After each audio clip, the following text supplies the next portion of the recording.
September 2nd, 1967. Route 19, Central Highlands. A 39-vehicle convoy runs into an ambush. The NVA hit it with mines, recoilless rifles, and automatic weapons. The engagement lasts 10 minutes. 7 Americans are killed. 17 are wounded. 30 vehicles are destroyed. 0 enemy casualties. Not one.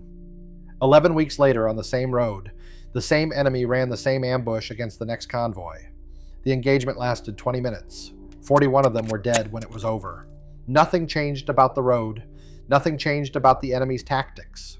What changed was what American truck drivers, not infantry, not special forces, but supply clerks and mechanics, had bolted into the beds of their cargo trucks without asking anyone's permission. September 2nd, 1967. Route 19, Central Highlands, Republic of Vietnam. A 39-vehicle convoy from the 8th Transportation Group, 54th Transportation Battalion is returning empty from Pleiku to Quy Nhon. 110 miles of mountain switchbacks and dense jungle canopy. Protection, 2 M151 gun jeeps with a single M60 machine gun each. At 18:55 hours, a fuel tanker near the rear develops mechanical trouble and stalls. It splits the convoy in half. 500 meters of open road between the front vehicles and the rear. That gap is all the invitation an NVA company needs. Command detonated mines detonate simultaneously along the column. 57mm recoilless rifle rounds follow. The lead gun jeep is destroyed by the first shot. Driver J.D. Calhoun, 8th Transportation Group, remembers the exact moment his mind caught up with what was happening. He said, "Oh crap, I can't sit in a truck. I've got to get out and get behind something." He had an M14 rifle. No training in ambush response. No idea what the standard operating procedure was, because there was not one. A reaction force from the 1st Cavalry Division was located less than a mile away. It took them 15 minutes to arrive by helicopter. By then it was over. 7 Americans killed, 17 wounded, approximately 30 vehicles destroyed, 0 enemy casualties found. The NVA withdrew without losing a single man. From the cab of any truck running Route 19, American drivers could see something that should have told them everything they needed to know. French grave mounds, scattered along the roadside, remnants of Groupement Mobile 100 3,000 soldiers, annihilated on this same road in June of 1954. They were destroyed in a series of running ambushes through the mountain passes that the French had called Route Coloniale d'Ix-Neuf, and the Americans now called Route 19. One newly arrived driver remembered his shotgunner, a history major back home, quietly recounting the whole story as they drove through Mang Yang Pass. Great news for a soldier with no combat training and not enough ammunition. The fundamental problem on Route 19 was physics. NVA forces ambushed from inside heavy jungle. An M60 round fired into thick canopy would embed in a tree trunk, deflect off bamboo, and lose energy in the foliage.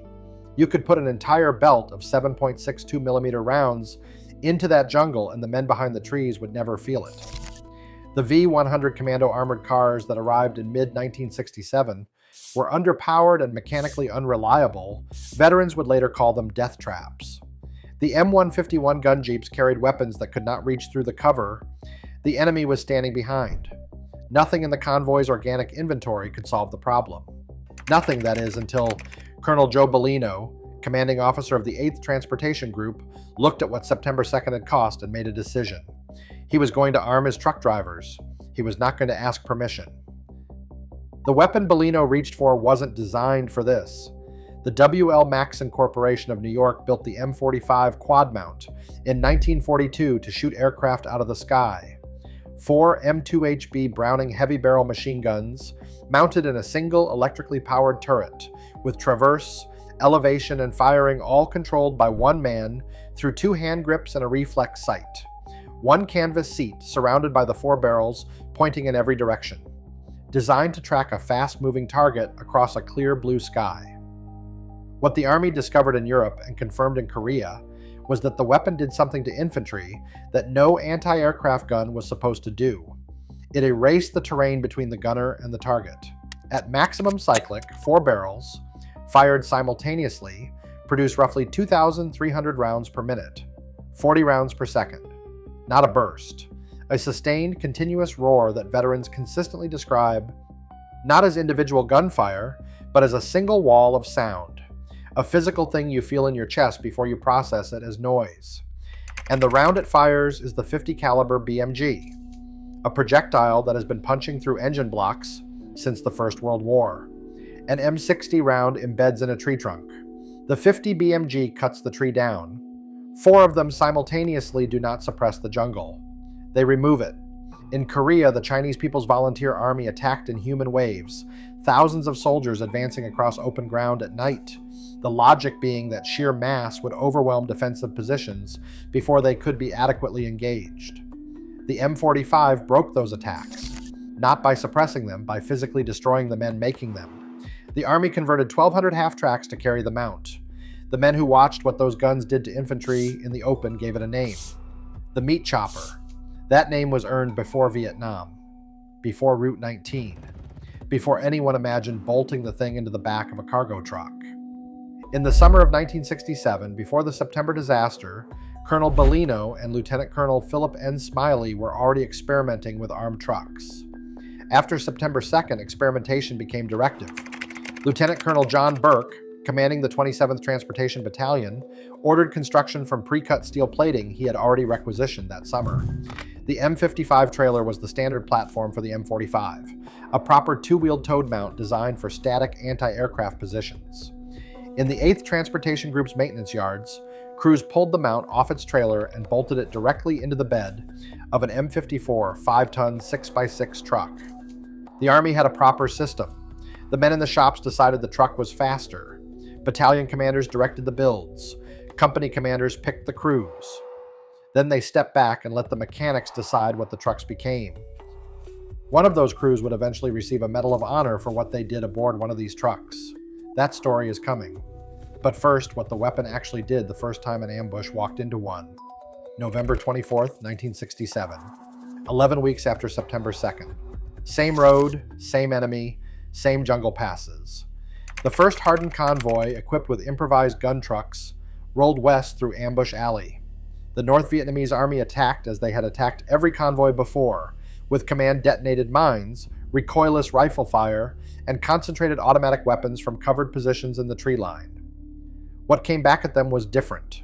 Not the crack of M60 machine guns, not the flat report of rifle fire, a wall of sound that does not stop. 20 minutes of 50 caliber fire pouring into the jungle on both sides of the road, not suppressing the ambush, dismantling it.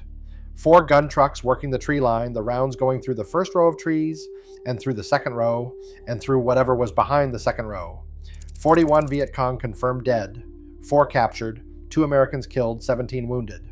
Colonel Bellino's after-action report was direct. The quick reaction and firepower of this convoy were the only factors that prevented this ambush from being a success. The North Vietnamese Army's entire ambush doctrine on Route 19 was built on a single assumption: that the convoy's firepower could not reach them through the trees. Roger Blink, driver of gun truck Brutus, explained the shift in the simplest possible terms. With an M250 caliber machine gun, we simply cut the tree down. An ambush position that was functionally impervious to everything else the convoy carried could be systematically destroyed by a quad 50 in seconds. The jungle that had made Route 19 a killing ground for 3 years was not a defense anymore. It was just wood. That was November. By January, the gun trucks were running missions beyond Route 19. January 31st, 1968. Hugh City. The opening morning of the Tet Offensive. Sergeant Bob Lawver, G Battery, 65th Artillery, was crewing a single quad 50 truck in support of Marine operations when a Marine officer approached him near the Nguyen Huong Bridge over the Perfume River. The Marines were trying to reach the besieged MACV compound. Men were dying on the deck. The officer's request was not complicated. He asked, "Sarge, my men are getting the hell shot out of them. Can you help them out?" Lawver looked at his crew. Private First Class Theodore Harris, Davis, David. He remembers what each of them was thinking. There was never any thought to say no. But I think that each of us told ourselves that we were not going to make it back from this one.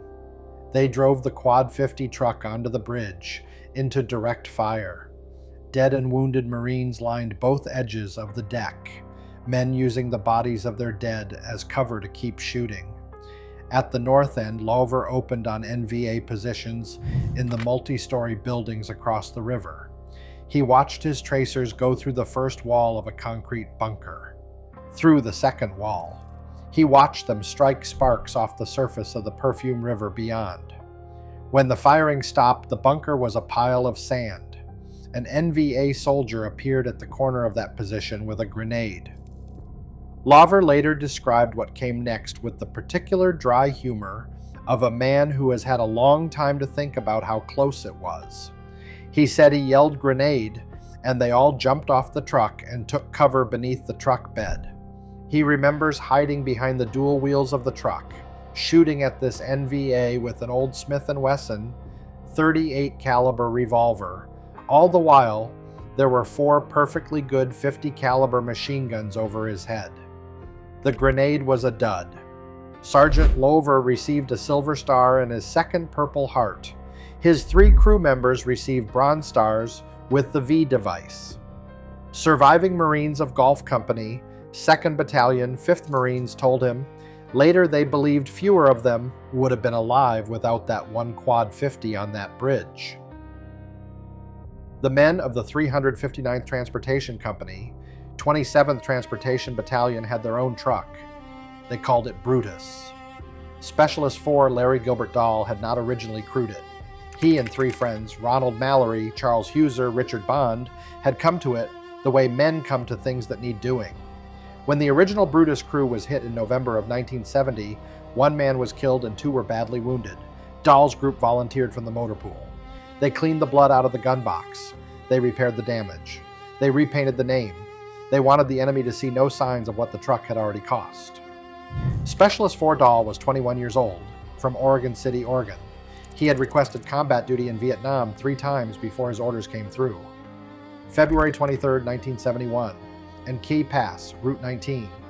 2 fuel convoys were heading west.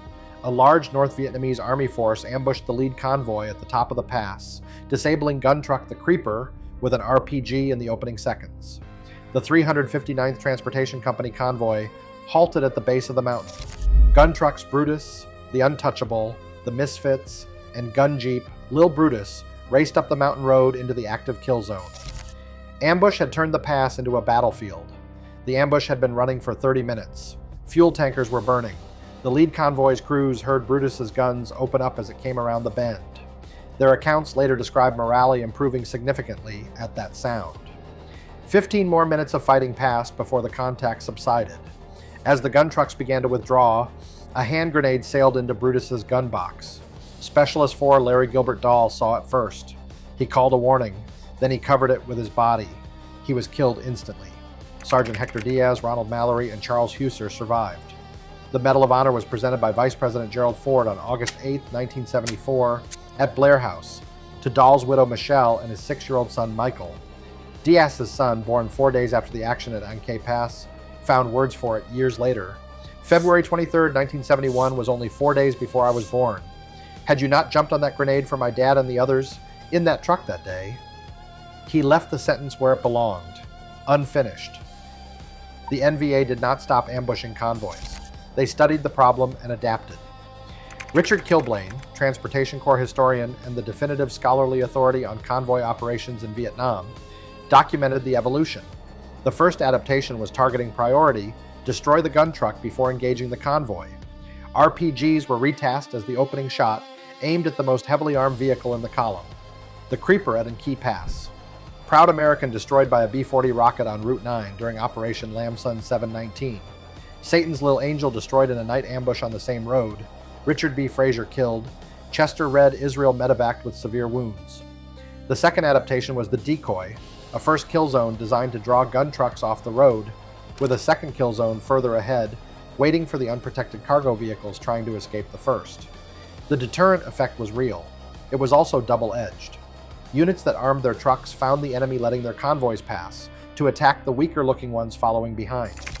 Specialist 4 John Robert Krasinski Sr., G Battery, 1st Battalion, 44th Artillery, who ran a quad 50 truck along the DMZ at Dung Ha, described the gunner's reality without sentiment. When running those 450 caliber guns, you sat in a little chair with quarter-inch steel around you. If the enemy hit you with their RPGs, you were dead meat, you were gone. Quarter-inch plate stopped fragments. It did not stop an AK-47 round. The ready supply was 800 rounds, 4 tombstone chests, each weighing 89 pounds. At maximum cyclic, those 800 rounds were gone in under 30 seconds. Loaders had to swap chests under fire in a moving truck during an active ambush, lifting 89 pounds of steel and brass over the side of a gun box, while tracers came in from the tree line.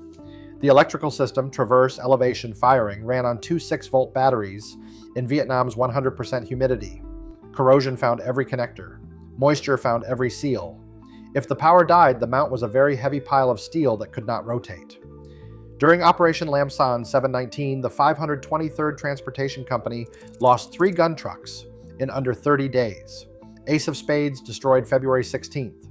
Satan's Little Angel destroyed February 20th. Proud American destroyed March 12th. Specialist 4 Robert Thorne was killed at the wheel. Second Lieutenant James Baird had his left arm taken by fragmentation. Thorne, in the last seconds available to him, steered into the hillside instead of off the cliff edge. He saved his crew. The Army never authorized a single gun truck. Specialist 4 Robert Thorne died in one anyway. After the 507th Maintenance Company was ambushed at Nasiriyah in March of 2003, 11 killed and 5 captured, American transportation soldiers in Iraq began building armed and armored trucks from scrap metal, plywood, and Kevlar blankets. The same improvisation, the same desperation, the same logic. Nobody else is going to protect us, so we will protect ourselves. 36 years after the 8th Transportation Group built the first gun trucks in the maintenance yards at Quy Nhon, a soldier from a supply unit asked Secretary of Defense Donald Rumsfeld why he had to dig through a landfill for scrap steel to armor his vehicle. The lesson that J.D. Calhoun's convoy had paid for in blood in 1967 had never been written into doctrine. Vietnam gun truck veterans were eventually consulted by Iraq-era soldiers directly. One generation of truck drivers teaching the next what the institution had failed to preserve. One truck came home. On May 31, 1971, Captain Donald K. Voitritter, commanding officer of the 523rd Transportation Company, submitted a formal request to ship gun truck Eve of Destruction back to the United States. It arrived at Fort Eustis, Virginia in July of that year. It is still there.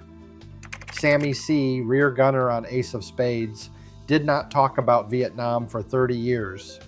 After his son died in 2001, he spent a year building a full-scale replica of the truck from a surplus 5-ton, fabricating every piece of metal himself. When it was finished, his old crewmates drove it 700 miles to Branson, Missouri. They climbed back into their positions.